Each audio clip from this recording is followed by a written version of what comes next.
You are listening to the Fly the W670 podcast. It's episode 82 of season number 3. Looking back at the Fly the W 2024 Cubs predictions. Don't forget to listen, download, review, most importantly, subscribe to the podcast, follow on all the social medias, Twitter, Instagram, Facebook, email Crawly and I, please. flythew670@gmail.com. All right, Crawly.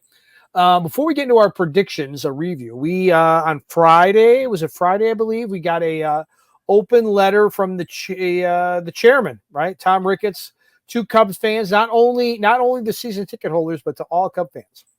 Yeah, so Tom kind of always has a letter at the end of the year that he emails to everybody, and it's a public thing. So this is what Tom had to say about it. He said, he was talking a little bit about there's no way to sugarcoat it. This is not where we plan to finish the season. Like our fans, we had high expectations to our team this year, and early victories delivered hope for postseason baseball, but inconsistent play and injuries upended that promise, leading us into a hole too deep to recover from, despite another second half surge.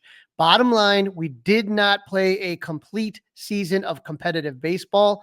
As a result, we have missed the most exciting and exhilarating month of the season, October. The work is underway to close the gap to make the Cubs a perennial playoff team. Our playoff operations staff is doubling its efforts to build a team that consistently plays in the postseason and delivers the promise of sustained success to Cub fans. Obviously he says not to sugarcoat it, which we're not doing. I love the open, Crawly. I love the way he started it. Right. Let's give him credit. Right. He wasn't like, he's upset. Right. We can agree. He's not happy with the operation. He's not happy with what's going on at the moment. So I'm going to give him credit. I'm going to give him credit for that. And you and I have texted a couple of times since this letter came out, and I think we can agree that it's okay. It's nice of you to tell us. Now it's time to show us, right? And I think that's where everybody's at. Okay, good. I'm glad you're ticked off. We're ticked off too. Crawly and I are ticked off. Not happy to be where we're at on what is today, the 13th day of October, and the LCSs are about to get underway. We're not happy, but neither is Tom. Okay, let's see what you're going to do about it, big guy. Right. And when he takes a look, then he starts doing all the sugarcoating things with the Jed and Carter on our team of coaches, analysts, scouts, and strategists have created one of the top player developments. He talks about the, it's rated number 2, the farm system in USA Today. He talks about Craig Counsell and some of the young guys that have made a difference, Nate Pearson, Porter Hodge, Michael Bush. He talks about the Ryan Sandberg, how great that was. But, he kind of finishes, it is more than a game. It's a tradition that spans decades with our fans at the heart and soul. You bring excitement to the ballpark as time-honored as the ivy-lined walls and historic scoreboard. I want to personally express my sincere gratitude for your continued loyalty to our team. Now it is time for us to get to work to bring championship caliber baseball back to Wrigley Field. And that's, Dustin, where I'm like, well, no. That was last year you were supposed to do that. This season was supposed to be the start of the Cubs making a postseason run. And like you said, it is time to prove it. And you guys had John Heyman on the Mully and Haw show every morning, 6 to 9 a.m. And you guys had him on. And this is what John Heyman had to say. You guys were talking about Juan Soto, et cetera, et cetera. Here's what Heyman had to say. I agree. We've been saying this on the show forever, right? I mean, the Cubs' revenues are high. They're not the Yankees or the Red Sox or the Dodgers, but certainly in the top 5 or 6 teams in terms of revenue. I think it's time to spend. It's enough of this mediocrity, and they've got to get going. And it's in a decent free agent crop, whether it be Alonso and they move Bush to second and trade Horner, or whether they go for one of the top pitchers, Max Fried, Corbin Burns. There are a lot of good pitchers that are out there, and including those 2 number 1 type pitchers. So, it's time for the Cubs to spend some of that profit. I would agree. I mean, he probably said it more subtly and nicer than me, but time to get going for the Cubs because they do not spend their profits. They don't spend their profits. I mean, that's a pretty heavy duty comment from Heyman there. Right. And again, every time I see them, the Cubs to me are a frugal team. They try to put together teams, and if everybody plays over their expected outcomes, then yes, they'll be a postseason team. Dustin, that doesn't build consecutive winning teams. Like that reminds me like the 98 Cubs or the 89 Cubs, where you just have a bunch of guys just overshoot their projections and nobody saw this coming. And look where we are. We're in the postseason. And then the next year you suck, right? That's not something you can continue to do. No, they're looking for sustained success. That's what they keep talking about. They're trying to build something that year in and year out will get them to at least October. So Aaron Gleason put this on Twitter right there. Payroll ranks of MLB's final 4 teams. We're going to go into the championship series. We're going to preview that in segment 3. There's 4. The New York Mets are the number 1 spending team, and they are in the championship series. $335 million. Los Angeles Dodgers next, $325 million. New York Yankees, $302 million. And then the outlier here is the Cleveland Guardians. They were 25th in spending, $103 million. What you see, though, the difference is Cleveland's not a big market team. New York, Los Angeles are. Chicago is. So, again, stop basement bargain shopping. Stop trying to buy generic cereal and telling me it's the real deal. Get a championship caliber player. And we've seen, Dustin, plenty of them in this postseason. Whether you saw it in the Phillies or the Braves, or, we've been watching this for a while now, this postseason. The Kansas City, Baltimore, they all don't get past the first round. Unfortunately, there's a lot of good teams in there, but you are seeing superstars on those teams. I don't see superstars with the Cubs, period. No superstars. You got one guy who's kind of on the edge, right? You got Cody Bellinger, who's kind of like flirting with it. Yeah, right. I mean, if you're watching us on Twitch, Crawly just made the bitter beer face, right? The shortstop is supposed to be that guy. He's kind of paid like that guy, but he kind of hits a lot of home runs when it really doesn't matter, right? He's kind of just a guy, nothing special. The special guys, I mean, look at the teams playing in October, and even the Guardians. Even the Guardians have like one special guy, right? Their third baseman is special. Now, he hasn't had a great postseason. I think he's batting like 120, but he's still special. Jose Ramirez, yeah, absolutely, 100%. Now, we did get some other news. Bruce Levine, he's on Marquee, he's on 670 The Score. He was the first to report that Cubs third base coach Willie Harris and the organization have parted ways. Oh, Willie, this is Bruce's tweet that he put out. Both sides leave on good terms. Harris is open to other coaching positions in baseball. Dustin, I think he wanted that put in that tweet so that the White Sox can hear that. Obviously, Willie was with the White Sox, and I think he was disappointed that when they made their last hire in Pedro Grifol, that he really wasn't in the running there. He should be in the mix, in my opinion. He should be in the mix for the White Sox skipper position. Now, you combine that move with Willie. What do you think? Do you agree with me or no? Yeah, I think Willie Harris really deserves a shot at it. I'd like to get an interview, at least an interview, right? I mean, you would hope, based on what the White Sox have said, it doesn't look like they're going fishing for David Ross or Joe Madden or any of the big guys, Skip Schumacher or anything like that. Maybe David Ross. But I think that Willie Harris. Let's talk about this for a second. David Ross got a new hairdo. He's got like the Brian Urlacher. He's got the Brian Urlacher gig now, where he's got hair. You don't even, if you didn't know it was him, you might not recognize Brian. You might not recognize. I'm waiting for the billboards on 90. Where's the billboard? They're coming. If you're next time you're in Rosemont, they're coming. But if you don't take a job next year, do you kind of get like forgotten about? Yeah, I mean, very possible, but out of sight, out of mind kind of thing. David Ross. Here's the thing. Yes, but at the same time, to me, that White Sox job does not look enticing. That's the kind of job that if you sit here and you take it for a few years, what is it? 1 of 32? Right. Well, 1-30, right? 1-30. Okay. I mean, come on. It's 1-30. Yeah, but I don't know. I don't know if you go in and you're not the problem, they're not losing games because of you. I think you can survive.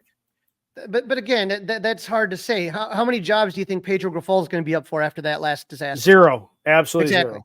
Right. So I don't know if you're talking But that's on him. That's not just because of the team that he was dealt. He didn't do a very good job though either. That's my point.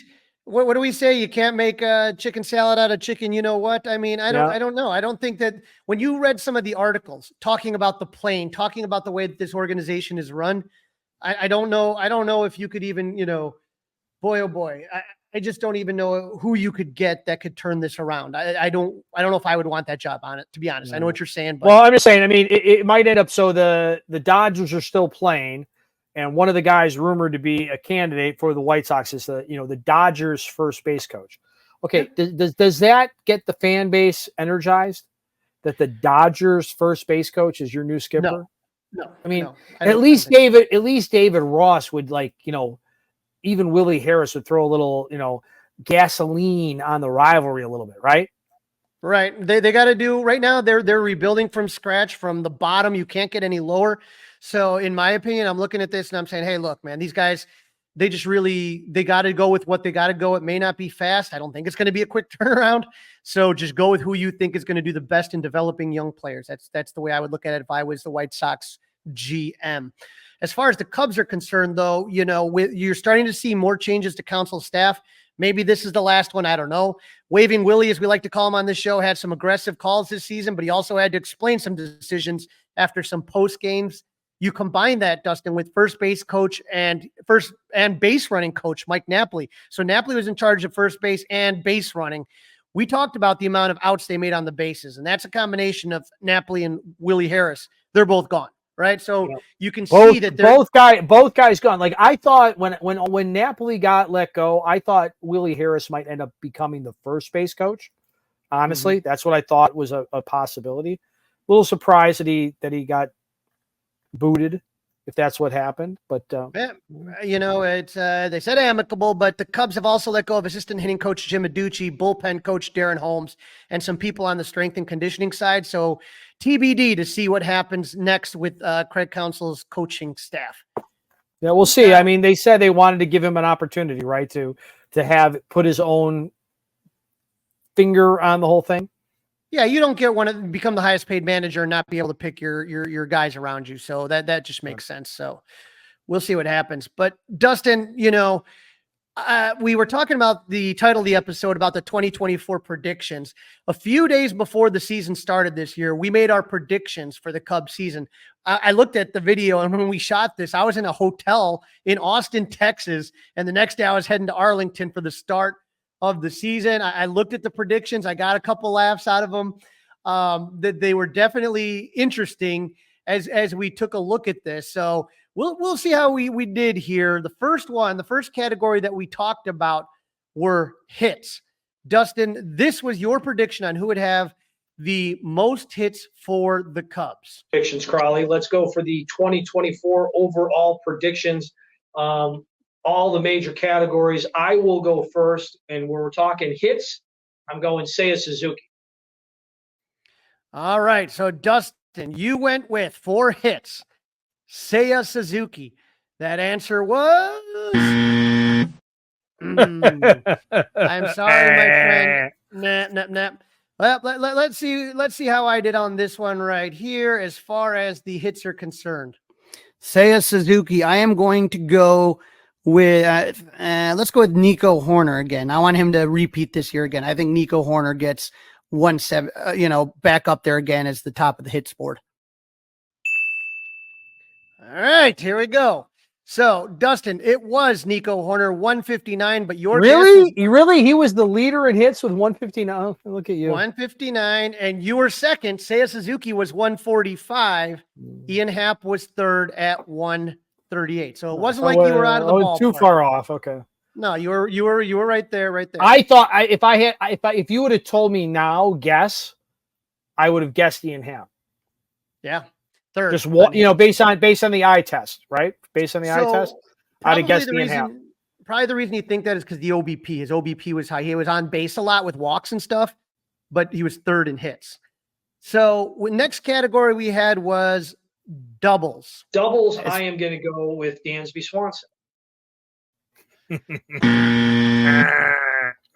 All righty. Wishful thinking. So here we go. Let's see how I did on this one. That's where I think Seiya is going to really crush this year. I think Seiya Suzuki is going to hit a lot of doubles. All right. Well, when we talk about doubles, the correct answer was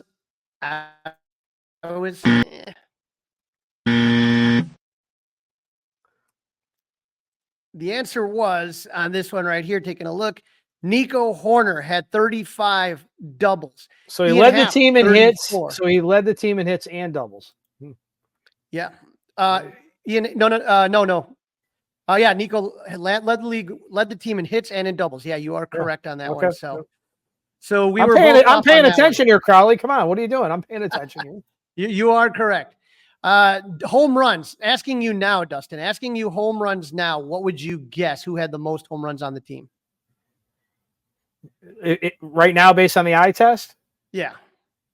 Seiya Suzuki. All righty. So when we talk about home runs, you say Seiya Suzuki. That's not a bad guess here. Let's take a look here on this one. Here's what you had to say about that one. I think I might have said Seiya Suzuki as well.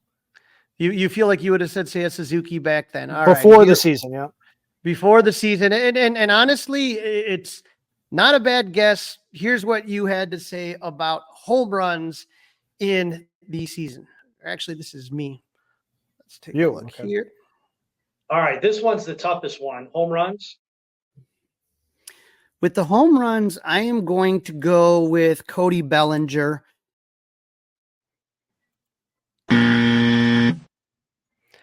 All right. No, Dustin, it was not Cody Bellinger. Here's what you had to say. I got Christopher Morel because that's why he's here. He's got to do it. And he had a lot of home runs last year and didn't play in all the games. So I am hoping that the home runs continue because that's why he's here. Because when his bat hits that ball, it goes. And it goes fast and it goes hard. And hopefully it goes far. All right. Christopher Morel traded away. Nope. Christopher Morel did not come close. The answer was Ian Happ with 25. Yeah, Michael Busch and Seiya Suzuki were next with 21. So you were close on your guess as far as when you guessed now. So right now, yeah. Let's take a look here. Next up, RBIs. Let's go ahead, Dustin. Let's keep going with this. What do you think it is now based on the eye test? I'm gonna have to go Ian Happ.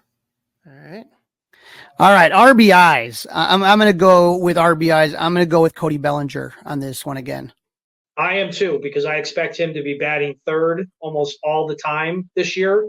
So that's your prime spot for a RBI guy. So I'm with you, Cody Bellinger RBIs. Oh boy, here we go. We're wearing this thing out here. Ian Happ had the most with 85, followed by Cody Bellinger 78, Seiya Suzuki 73. So we weren't that bad off on that, So I was right. I was right with the eye test after the fact. Okay. Eye test, absolutely. Now we go to stolen bases. What do you got? If you were to guess now, stolen bases. Nico Horner. Nico Horner. All right. So let's take a look at stolen bases. Stolen bases. Yeah, right. You got to sometimes have a little bit of music. Now, when I sat there, Dustin, and I was looking at the numbers, I said to myself, PCA. It's not someone that we had, but here we go. How about stolen bases? I think we're both with Nico. Yep, Nico Horner. That one's easy. That one was easy, all right. We were both right on that one. Hey, we got one right. All right. Yeah, that was Nico Horner 31. Crawly and I got one right. PCA 27, but just so you know, he played in like 28 less games than Nico Horner. So look, that might be the pick for next year. I would say would have to be in that category. All right. As far as batting average, Dustin, what would you say right now?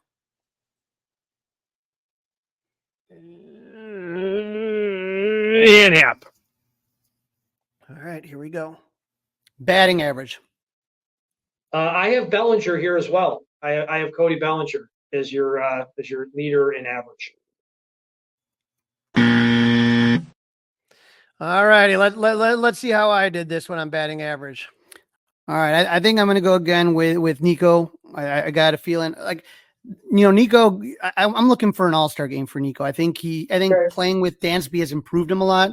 I think offensively, he was really solid all year. I'd love to, I don't know if he'll make the all-star, but I want him to take a step forward at the very least. All right, not horrible. Seiya Suzuki led the team with a 283 average.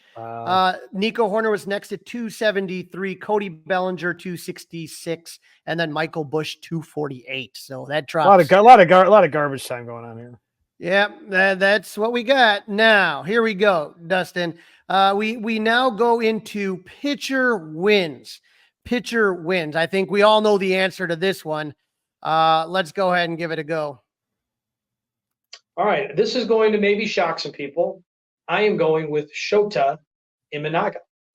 Not bad I think he's going to fool a lot of people early on. Woo, Dustin. There we go. There we go. We can count that one. And then let's see what I said on this one. Crawly. All right, here's another really interesting one. And I know people will say, wins don't matter, but they matter to me, and they matter at the end of the season because you got to win more games than you lose if you hope to be playing meaningful baseball. So who on the Cubs starting pitching staff will have the most wins this year? I'm going to go with Justin Steele on this one. I'm going to go with the pride of Lucedale, Mississippi. Oh, now, Dustin, just to be fair, 2 days later when I'm watching the Cubs in Texas, he pulls his hamstring. So unfortunately, he didn't play in a lot of games. When you look at the games are concerned, as far as some of the starting pitchers, Shota had 29 starts, Kyle Hendricks 29 starts, Assad 29 starts, Jamison Tyone 28 starts. And so you got to go, Justin Steele had about 5 less starts, but it unfortunately wasn't the season we were looking for Justin. A lot of injuries. All righty, next category that we are taking a look at, strikeouts. That's why I have Shota leading the team in strikeouts. So I'm with Shota with the most strikeouts, in my opinion. All right, Shota Imanaga. All right, Dustin, I got that one. And then do you know who you guessed or no? I would think I guessed Shota based on my win total. And I'm going Justin Steele on the strikeout front. So we're flip-flopping there. You're going Shota, I'm going Steele, you're going Steele, I'm going Shota. All right. Yeah, now, we didn't know. I would say now looking back, we didn't know he was going to be such a strikeout pitcher because of everything we heard, right? Is that he was kind of like a fly ball pitcher. And I get why you were kind of making the prediction that you did, right?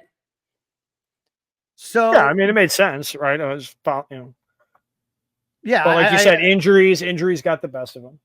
Right. And so as we kind of take a look here, we're looking at the next one we said was biggest breakout. This was my biggest breakout.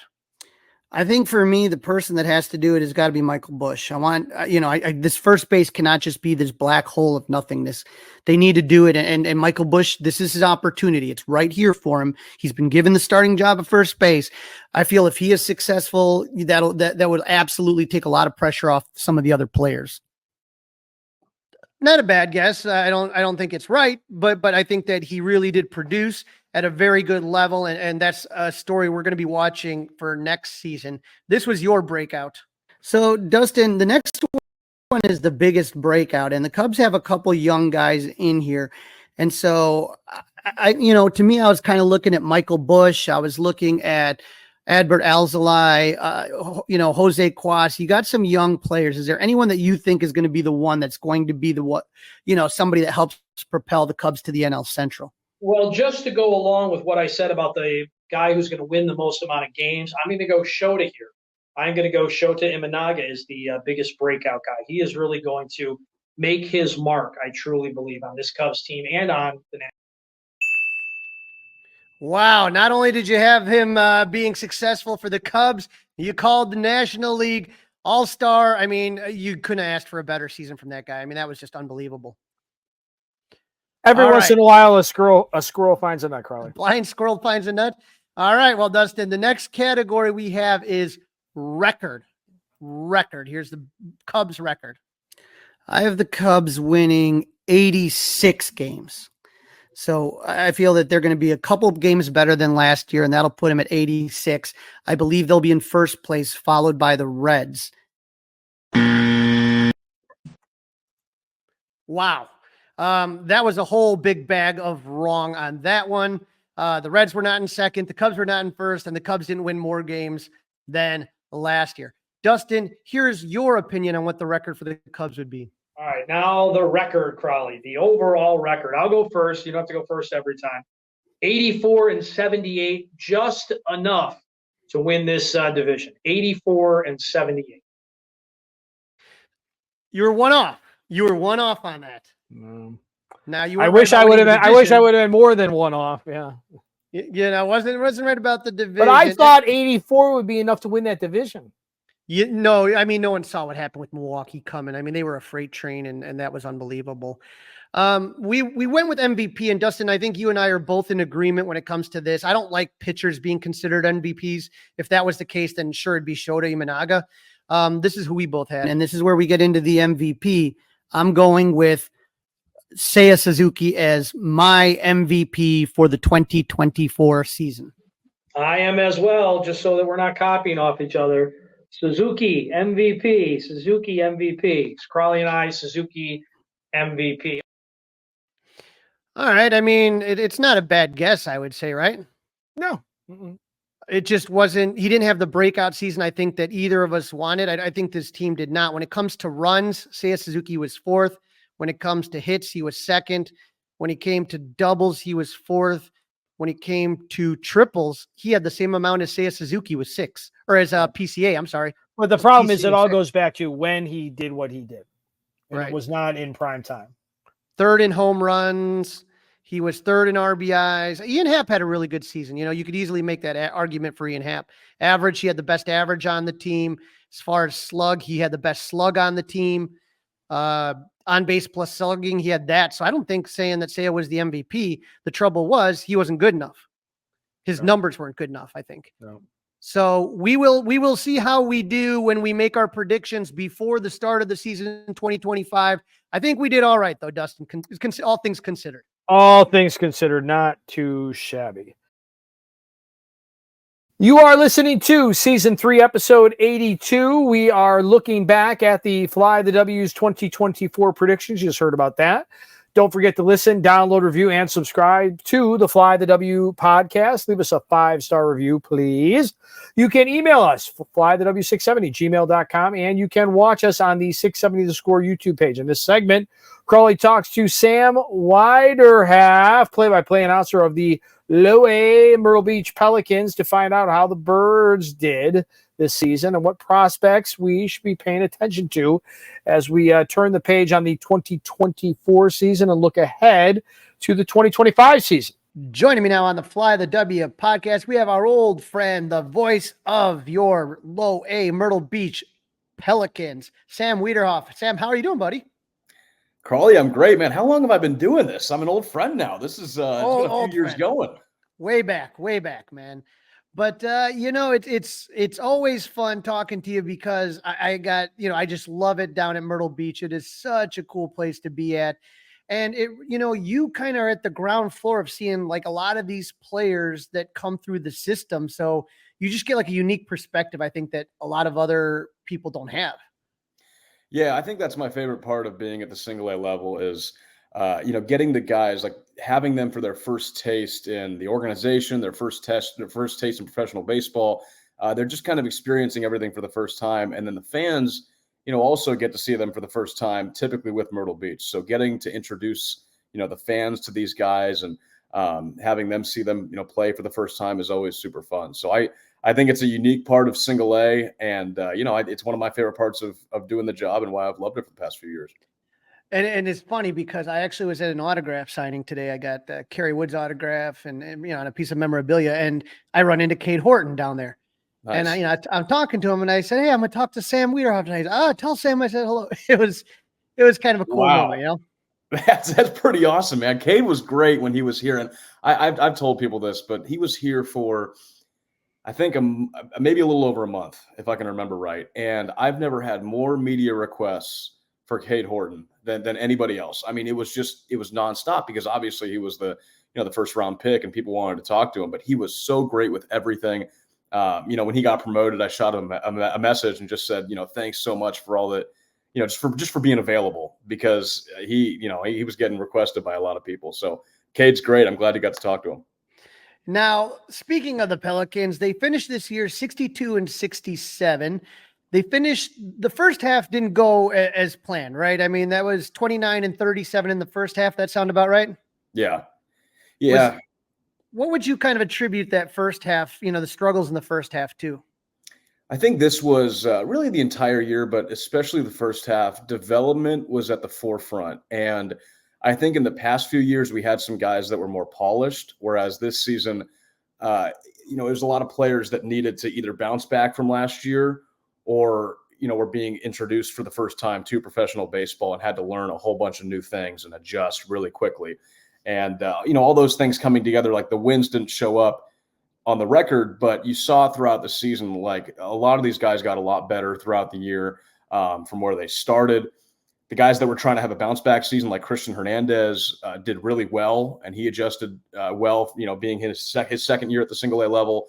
So we saw a lot of good things from him, but that first half was just, getting these players adjusted, introducing them to professional baseball, what it's like to play professional baseball on the field and off the field.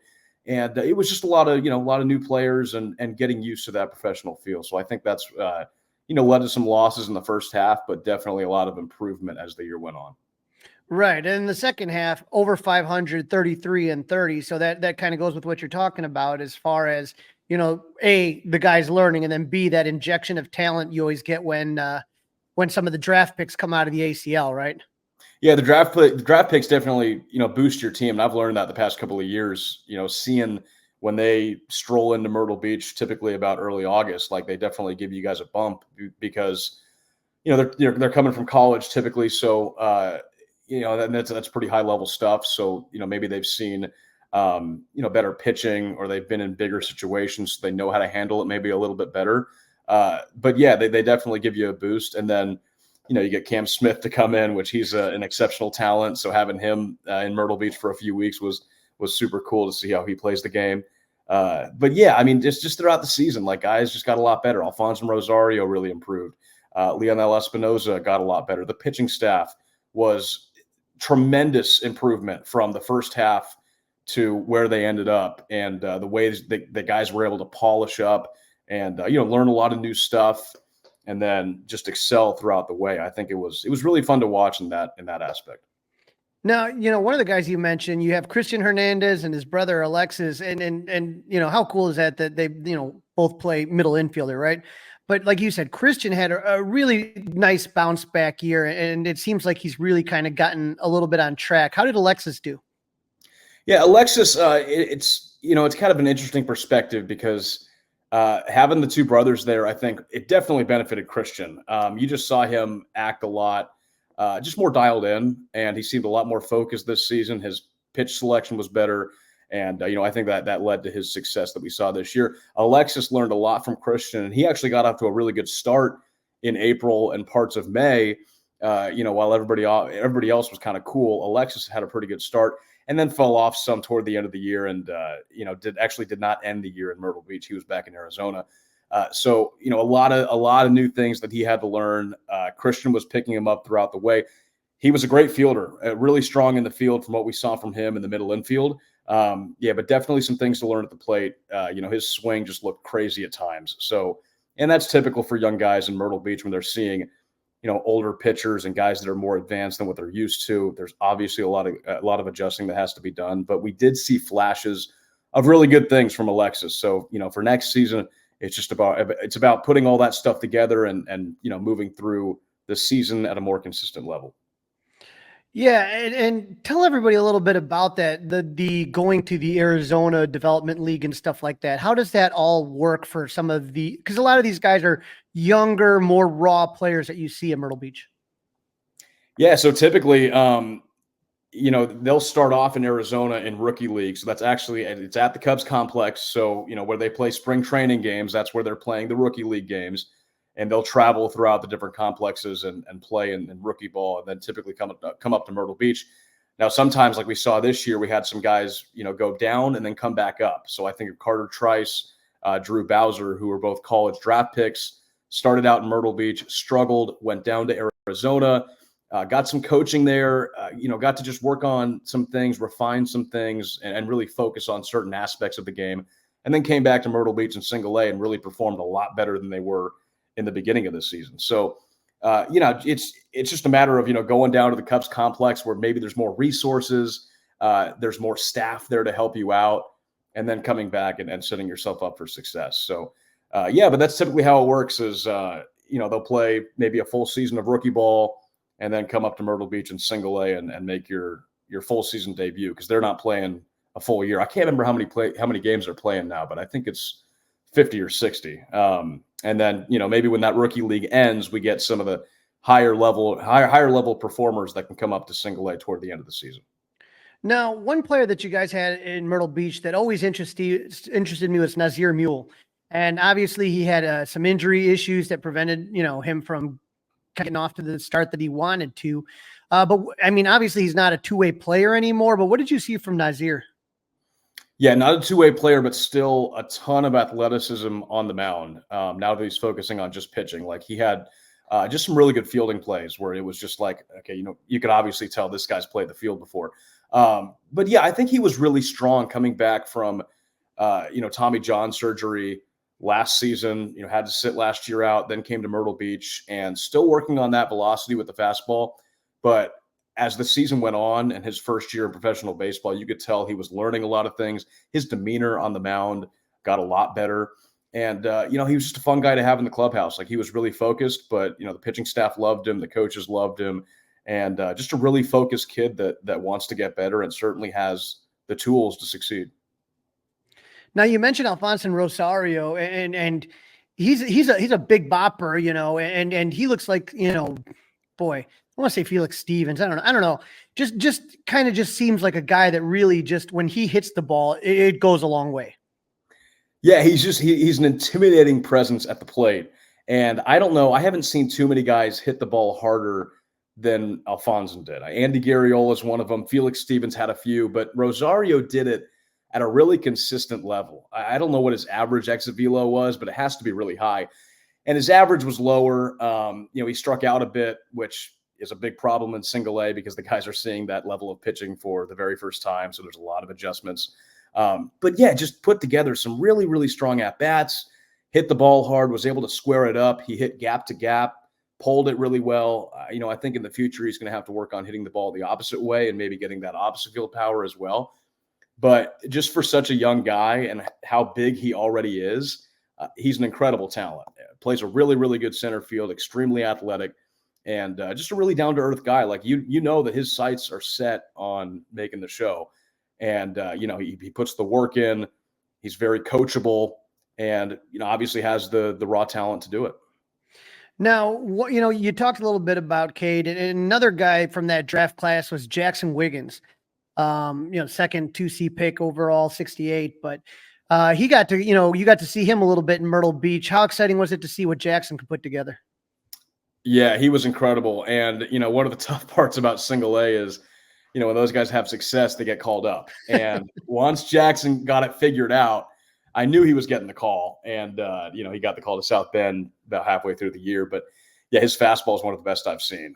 Just electric off of his arm. And, I talk about mound presence and demeanor.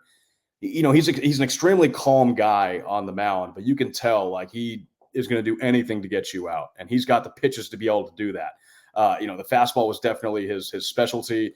And, he's also coming off some injuries. So there was a little bit of question there as to how he was going to perform, but he really showed out in Myrtle Beach. And, once he was able to figure out in single A, the Cubs were not slow to move him up and see what he could do at the higher levels.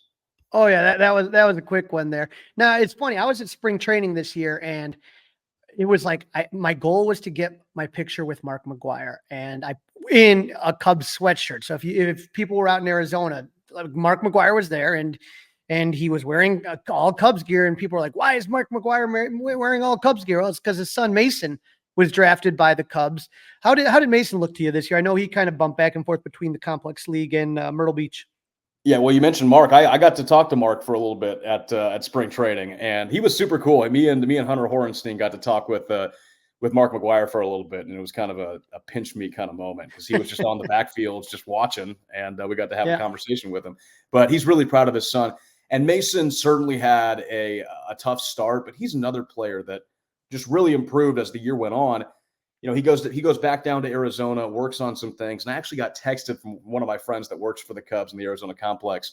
And he was saying that Mason down there was throwing like 97, 98, which he was not even close to hitting in the first part of the season. So yeah, really, really anxious to see how Mason, comes back after a full off season and performs in his second year of full season baseball, because we certainly saw a lot of good things. And I think the thing with Mason that, really surprised me about him was, he'd work himself into trouble. He'd walk some guys, get guys on base, but it seemed like every time he was able to work his way out of it. And I just think that shows a lot of poise on the mound and calmness that he's able to, get in these situations, but pitch his way out of it. So, we're really anxious to see how Mason performs in his next season. Now, a name that always kind of blows my mind when it pops up is Reginald Preciado, because he was part of the deal in 2020 he was one of the guys that came for the Yu Darvish trade. And so, but you forget how young he is, right? He's only 19 or something. He's a young guy in general. I mean, he's 21 years old. But when I think about Preciado and you think about how long ago that trade was, it's kind of still mind blowing, isn't it? Yeah, every time I look up Reggie's numbers and look him up, it always shocks me about how young he is and how young he was when that deal was made. And his development has certainly taken many twists and turns. He's had to deal with a number of injuries. He was back on the opening day roster in 2022 with Pete Crow Armstrong and Kevin Alcantara. So he certainly had a long journey. But this year I think was big for him because he ditches the switch hitting. He only goes to righty, and he played a number of different positions. I mean, all around the infield. He got a lot of time in left field as well, which he had really never played before.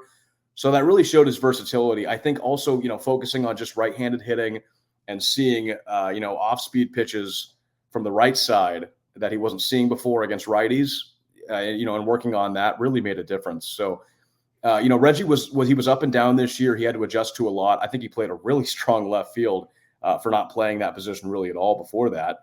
And was able to put together some good at-bats. His plate discipline was a lot better and was able to square up some baseballs. So, he dealt with a few injury problems throughout the season, but was able to work his way through it.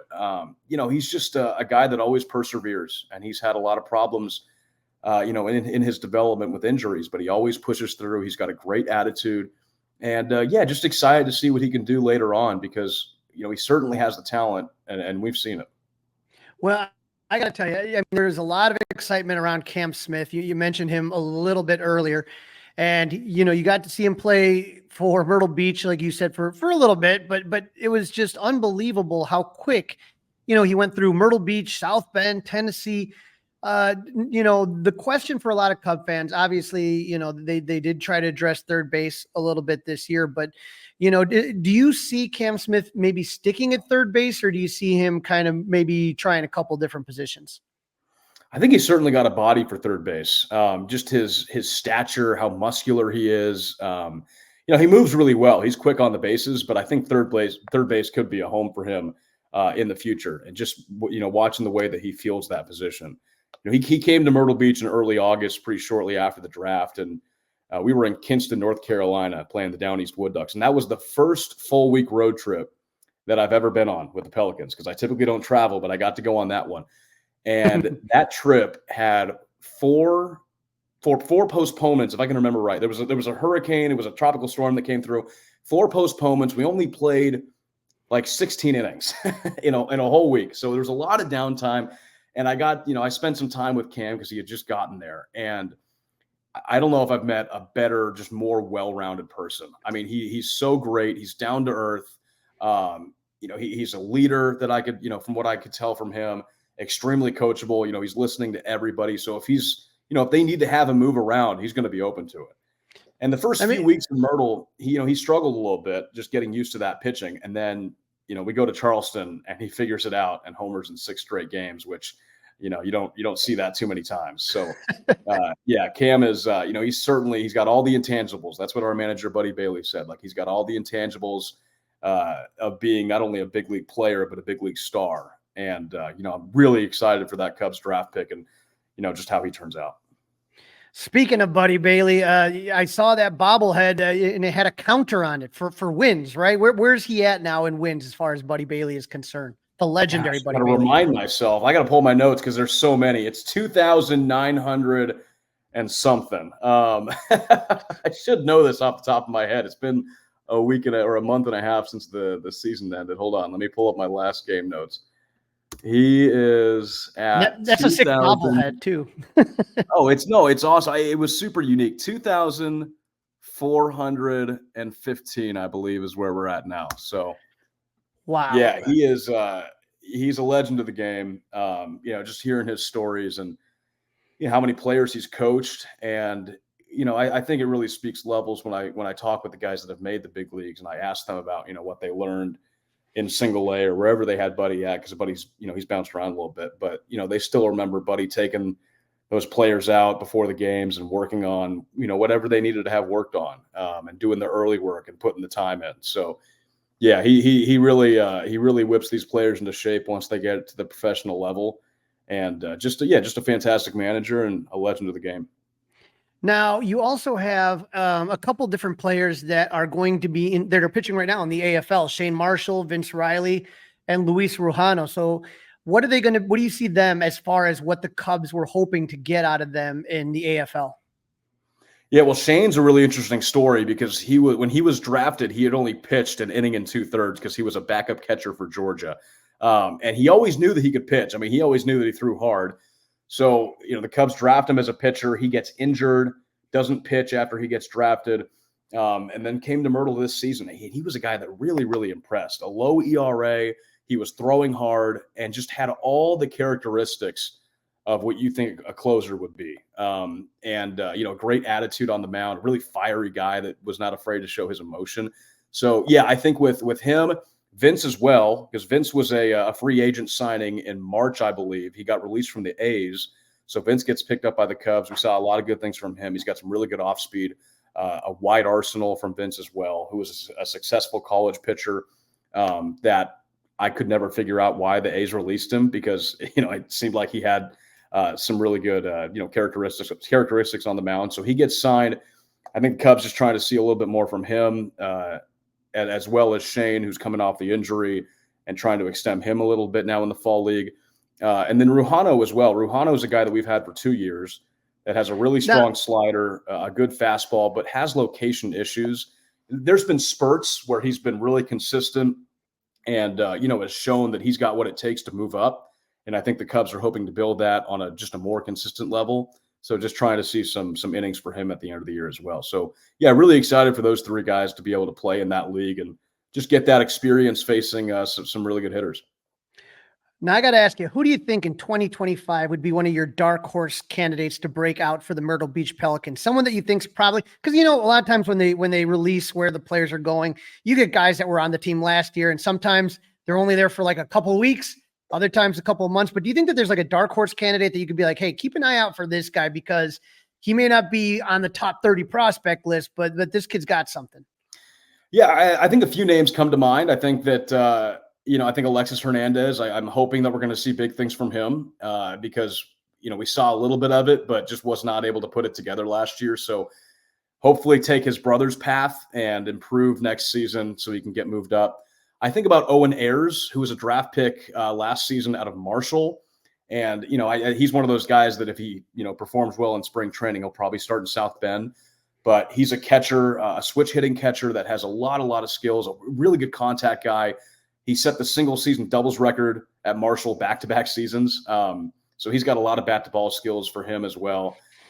And let me see if I can throw one in there. Ariandis Ramon. Ariandis Ramon is a player that we had we got him in late July, and he completely burst on the scene. I mean, it was like we were watching a double-A player in single A, because I think he was like 9 of his first 18.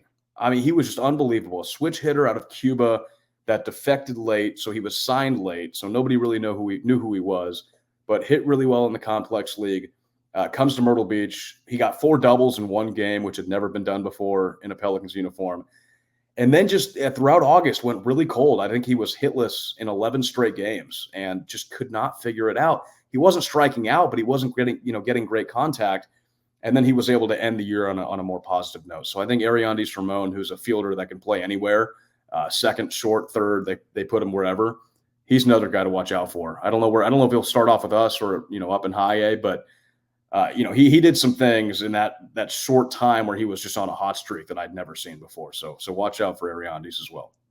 So Sam, I talked to you being on the ground level and seeing these guys advance. The Cubs, I think this is really a year where you got to see a lot of young talent kind of break through the major leagues, whether it was Luke Little or Porter Hodge or PCA or some of these guys that you've had a chance to see. And I know you pay attention to how some of the other guys are doing. Who do you think might be some of the breakout stars in the Cubs minor league system that will play an important role for the 2025 Chicago Cubs? Well, I'm hoping that Cade Horton gets back from injury sooner rather than later, and I'm hoping that he can make his debut next season. I don't know if he'll play a big part depending on when he's healthy. But just seeing videos, I mean, before I hopped on with you, Crawly, I was on my phone looking at some AFL videos, and I think Moises Ballesteros is poised to come to Chicago and really make his name known, because he's just such a skilled hitter and, plays the catcher spot really well. He's a bigger guy, but could move really fast.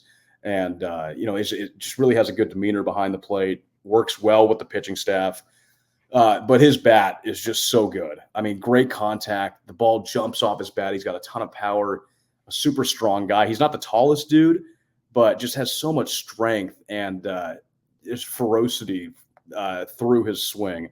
And he was really fun to watch in Myrtle Beach. You could tell that this guy's going to put it together, because he wasn't striking out. I mean, he was putting together some really, really strong at bats, worked deep into counts, and you could tell at the plate that he was always in control. And when you can see that at the single A level, that a guy's special. So I think Moises will have a strong campaign, hopefully in Chicago next year. And I know we're all waiting on Owen Casey as well to get up to Chicago and see what he can do, in the corner outfield spot. So, hopefully those two guys, Kevin Alcantara, you never know how he's going to slide in. I know he made his Chicago debut at the end of this season. So, maybe there's a spot for him down the line. But, I certainly am excited for those guys. We never saw Matt Shaw. So, I know that people think that he's going to make a big impact this year, and I'm sure he will. I got to meet him at CubsCon, and he's a great dude, but he just skipped on over to Myrtle Beach and went to South Bend, so we never got him. But no, it's a really exciting time, because you're starting to see, this Cubs system has been consistently good for the past few years, and I think now we're going to start to see some of the benefits of that. 100%. And another thing is that Stadium Journey Digest, right, has released their annual baseball rankings. And once again, the Myrtle Beach Pelicans have been rated as the top game day experience for single A baseball. That's the 6th year that the Pelicans have had the #1 spot. I've had the pleasure of going to Myrtle Beach, but again, I'm I know it's only October. We aren't even done with the World Series yet, but it's never too early to start planning a trip to Myrtle Beach, right? That's right, man. We're always open. It's a full year-round vacation spot. We were just at dinner. I was at one of the big Broadway at the Beach, which I don't know if you ever did. You get to Broadway at the Beach when you were there? No, we did not. Yeah, that's right across from the ballpark. It's got a lot of great restaurants and a lot of fun things to do. So Myrtle Beach is a great spot. The players love being here. It's an entertaining town, and our staff, our front office, and our game day staff do such a good job of putting on just a great show for every game and making sure that the fans are having a good time. And that's what everybody cares about, is making sure that it's a great experience for everybody, whether you're visiting from out of town or you're a Myrtle Beach local, because Myrtle Beach is such a growing spot. So our local fan base is getting bigger and bigger. But yeah, we cater to everybody. They put on a great product. The players are great. The fans are great. The staff is awesome. So yeah, you can't ask for much more. Yeah, and like I said, you're right on the beach, man. Beach, beer, and baseball. I don't know what else you need in this world. But Sam, I appreciate you jumping on here, talking a little bit about Pelicans, and I'm looking forward to seeing you at CubsCon. You get to come to my neck of the woods. Make sure you bring an extra jacket, buddy. Hey, Crawly, I'm counting down the days. Hopefully we don't have super cold weather like it was last year, and hopefully I don't have any flight issues, but I will see you soon, sir. Do me a favor. Let everyone know where they can follow you on the socials to follow your work and keep up with the Myrtle Beach Cubs and all the other great things that you do. Yeah, Twitter is Sam_Weiderhaft. Instagram is @Weiderhaft. I got a lot of stuff on there. And then Twitter is @Pelican Baseball, where we're always releasing some new content. We just came out with the Buddy Bailey feature, which our video production staff did a really good job on.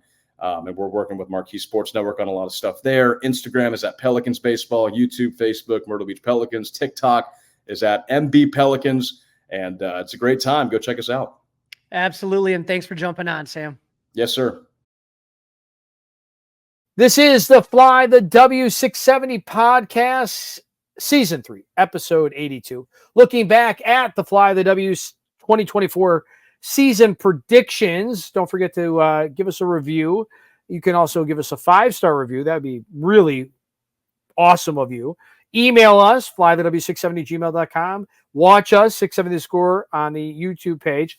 All right, Crawly, let's get into a little bit of the divisional series wrap up. We now have the AL and the NLCS are set. Yes, and Dustin, this has been an exciting playoffs. The NLCS kicks off tonight, but let's talk about how we got there. Yankees versus Royals, Game 4 Thursday night. Garrett Cole versus Michael Wacha. We talked about how the Yankees had it lined up like they wanted, right? Yankees waste no time. Former Cub prospect Gleyber Torres doubles and scores on a Juan Soto single. Yankees up 1-0 after 2 batters. They would add to their lead in the top of the 5th. Gleyber does it again. Runners at first and third, 2 outs. He hits a single to make it 2-0. That would be it for Wacha, who would go 4 2/3, give up 2 runs on 6 hits. The Yankees would add 1 more run in the 6th when Aaron Judge doubled and scored on Giancarlo Stanton's single. Some frustration in the bottom of the inning for Kansas City. Miguel Garcia hits a single, but Michael Massey then grounds into a double play. First baseman John Birdie steps on first, throws to Anthony Volpe with plenty of time. Volpe tags Garcia, but then he kind of like forearms him a little bit in the chest, and then he pats him a couple times on the chest and on the back. Garcia takes offense. He starts chirping. The dugouts and bullpens clear, no punches thrown. But do you think that was a little bit – do you think that Volpe was kind of trying to get to him, or do you think that Garcia was just frustrated? If I have to cop out, I'd say a little bit of both. Right? I know that's not the answer everybody's looking for, but a little bit of both on that one. After the dust up, what do you think? I think there's a little bit of both as well. I mean, I don't know why he's patting him on the chest, patting him on the, you don't do that. You just tag him and you're done, Yeah, keep your hands to yourself after that. Right. He's not your friend. He doesn't like you. So as we look here, though, Bobby Witt Jr. At the bottom of the inning, you take a look at what that guy does. He doubles and would score on a Vinny Pasquantino RBI double to make it 3-1. But that's how this would end. The Yankees punch their ticket back to the ALCS. Dustin, Tigers versus Guardian, Game 4 Thursday night. I think both of us wanted the Tigers to win this one. They were looking for that knockout punch to keep their magic going. On Thursday night, this was a back-and-forth game. Lane Thomas put the Guardians on the board in the first. RBI single to score Stephen Kwan. Bottom of the 2nd, Trey Sweeney with the sac fly to tie it up at 1. Top of the 5th, Jose Ramirez, we talked about him earlier. He had a solo home run to put the Guardians up 2-1. The Tigers tie it up with a solo home run of their own by former Cub prospect Zach McKinstry. Tigers take their first lead of the late in the bottom of the 6th with an RBI single by Wency Perez to give Detroit a 3-2 lead. They're 9 outs away from the ALCS. Top of the 7th, runner on second, 2 outs, pinch hitter David Fry has an 0-2 count against him. He works the count even and then homers to left center to put the Guardians up 4-3. Then in the top of the 9th, runners at first and third with 1 out. David Fry once again at the plate. He hits a sacrifice bunt towards first. Relief pitcher Will Vest fields it, throws home, but Brian Rocchio with a beautiful slide to avoid the tag. Guardians get an insurance run, which they would need to put them up 5-3. Detroit had their fair share of comebacks in this season. Justin Henry Malloy doubled to start the inning. He advances to third on a Parker Meadows ground out and scores on a Jace Young ground out. Detroit trails 5-4, 2 outs, but Matt Vierling strikes out to end the game. And so, Dustin, some interesting notes on this one with David Fry. Check this out. David Fry, he ends up in a situation. He's the first player in MLB history to have a go-ahead pinch hit home run and a run-scoring bunt in the same game. Regular season or postseason. Never been done. How about that? I don't know how they figure that stuff out, Crawly. I got to be honest. Now, this was the first time the Guardians won a potential elimination game since Game 6 of the 1997 World Series, snapping a postseason record of 11 consecutive losses when facing elimination. It was also the first go-ahead pinch hit homer in Cleveland postseason history.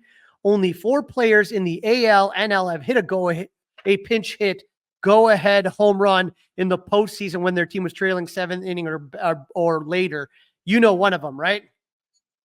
Remind me. Kurt Gibson. Oh, okay. Remember that? I don't believe what my eyes just saw. Yeah, that was something that was that famous call by Vin Scully. And so if you look at it, 1988 World Series Game 1. Was that Kurt Scully? Gibson. I thought that was Buck. I thought that was Buck. Yeah, Jack Buck. 1992 World Series Game 2, Ed Sprague. 2010 NLDS Game 3, Eric Hinsky, former Cub. And then David Fry is now on that list. So, Dustin, that takes us to a Game 5 deciding Saturday night. Tigers got to win it at Cleveland. They like their chances, right? They got their ace, Tariq Skubal, on the mound, and the Guardians going with the bullpen. But it ended up not being Saturday night. It was so weird. If you're a baseball fan, they ended up playing that game. You're right. It was supposed to be a 7:08 first pitch. Weather in the area. They want to get the ALCS started. They end up moving that game to 12:08 Central Time, 1:08 in Cleveland, but like day of game move for a Game 5. I mean, that's crazy. Trying to get the fans. I mean, it's like a 7-hour difference first pitch. Trying to get the fans in, right? Yeah, they got to get it in. So they moved that game up, and luckily, I guess for Guardians fans, it went their way. Yeah, it was a scoreless game in the 5th. The Tigers' Trey Sweeney walks. Pinch hitter Kerry Carpenter singles to right center. The ball takes a high bounce. Sweeney scores all the way from first, but somehow Carpenter doesn't make it to second. I don't know what was going on there. Detroit's up 1-0. Yeah, he couldn't run. He literally was hobbled. Yeah, just literally, it was bad. That lead didn't last long. In the bottom of the inning, as 3 of the first 4 Guardians would single off Skubal. Bases loaded for one of the most dangerous hitters in postseason, Jose Ramirez. Skubal hits Ramirez with a 99-mile-per-hour sinker to tie the game. Way to take one for the team, Jose. And then bases still loaded for Lane Thomas. Again, Lane Thomas. He hits a grand slam off Skubal, and just like that, Cleveland takes a 5-1 lead. The Tigers would try to fight back with a run in the 6th and a run in the 7th. Cleveland countered with a run in the 7th and run in the 8th. But the Tigers' magic runs out. The Guardians win 7-3 to punch their ticket to the ALCS for the first time since 2016. What happened to Cleveland in 2016? I can't remember. All righty. That takes us to the one that we were excited about, Dustin. Dodgers versus Padres. That was Game 5 Friday night. Dustin, the Padres had to go back to San Diego. They had to Dodger Stadium. And it was said Shohei Ohtani was pushing hard for Yoshinobu Yamamoto to get the start. Did you find that interesting? I did, and he got it. And it was the first time we've had 2 Japanese-born pitchers pitching in an elimination game as starting pitchers in the postseason. So, I mean, the game on paper was great. It did not end up living up to the hype unless you're a Dodgers fan. And again, you got to think about it. It was a pitching duel, and that's what you were looking for, right? Darvish pitched excellent. Yamamoto pitched really, really good. Yamamoto pitched 5 innings. He gave up 2 hits and 1 walks with 2 Ks. He got a little trouble in the 3rd with 1 out. He gave up back-to-back singles. And then Fernando Tatis, who you don't want to see in the batter's box, is up. But he gets a double play, 5-4-3 double play to end the threat.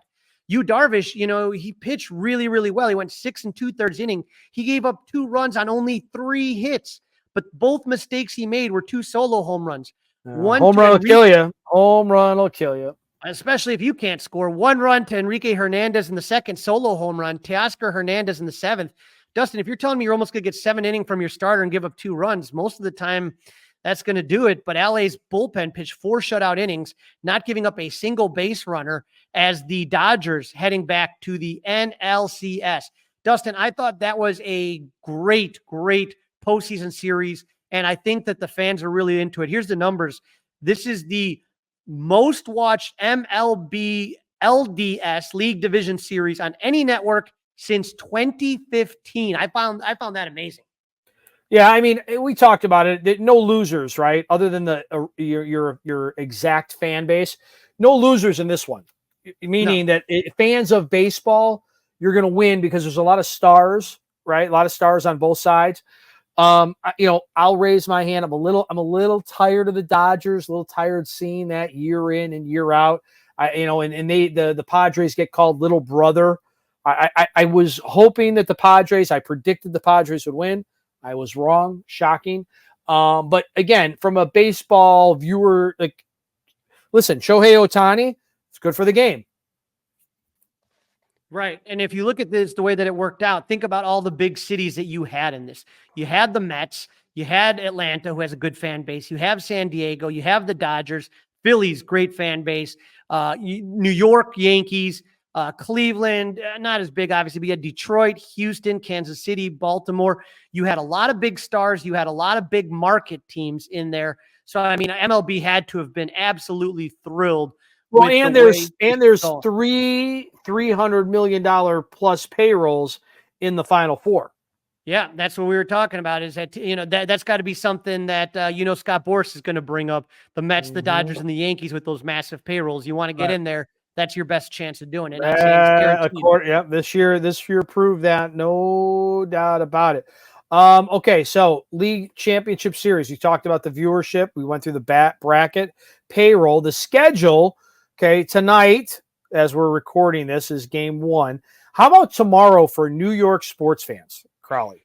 Monday, Mets, Dodgers, 4:00 in the afternoon. Yep. That's Guardians, Yankees, about 7:40 in the evening. And then just a little bit before 7:40, we got Monday Night Football, Jets, Bills for first place in the AFC East. Pretty awesome day of sports for New Yorkers. And you got to think, as a Chicago fan, how frustrated you must feel. You can't even get a team in the postseason. Can't even get a team in the postseason. All right, let's predict this thing. Winner of the NLCS, Crawly, is... Ooh, boy, this is always going to be tough. The NLCS, I think that the Mets' amazing run ends. I'd said I wasn't going to go against the Mets, but somehow the Dodgers just got too much talent. I think that the Dodgers take this one. I'm going to go 4-2. So Dodgers in 6. That sounds about right. I'll match that. Dodgers in 6. Winner of the ALCS, I will go first. Yankees. Guardians do nothing for me. They don't do anything for me. This is a Dodgers, Yankees, made for TV, Fox executives, just just loving life. So we both have Dodgers. We both have Yankees. I got Yankees in 5. Give me your NLCS MVP. Well, since I'm going Dodgers, I think I've got to go Mookie Betts. He's just started to get heated up, right? He started slow, but he's been playing well of late. I think Mookie Betts, again, not that that's like, crazy Dustin, Mookie. I think he's coming into form, and I think he'll be the difference. Yeah, stars can break out. I am going to go with Teoscar Hernandez. You're going a little long ball on Teoscar Hernandez. All right, AL side. AL side, boy, oh boy. I'm gonna go easy on this one. I'm gonna go Juan Soto. I'm gonna go. He's also been hot. I'm gonna go Gleyber Torres. Right? Gleyber Torres. All right. He's been hot, right? I mean, maybe Judge is gonna finally wake up. Judge had a very pedestrian postseason so far. Very pedestrian. I was flipping between Juan Soto and Giancarlo Stanton, who I think's looked really good. But yeah, it's. I think this is going to be fun, and I think for baseball fans, this is going to be a great series. That's a wrap. Don't forget to listen, download, review, and subscribe to the Fly the W podcast. All the socials, Facebook, Instagram, Twitter. We're out there everywhere. Email Crawly and I, flythew670gmail.com, and you can watch us by subscribing to 670 The Score on that YouTube channel. Crawly, enjoy the beginning of the NLCS tonight. Tomorrow, Monday, we got an NLCS and an ALCS, and we'll hit you guys back in the middle of the week and see where things are standing. Yep, and hopefully, like I said, when we're talking at this time next year, we're preparing for the North Siders to play some postseason baseball. Go Cubs! Hey guys, it's Crawly. Thanks for watching. If you enjoyed this video, please don't forget to give it a thumbs up and subscribe to our channel for more content like this. If you want to see more of our videos, be sure to check out our playlist and let us know what you think in the comments below. Also, don't forget to follow us on social media to stay up to date with our latest episodes. Links are in the description. Thanks again for watching, and we'll see you in the next video. Go Cubs!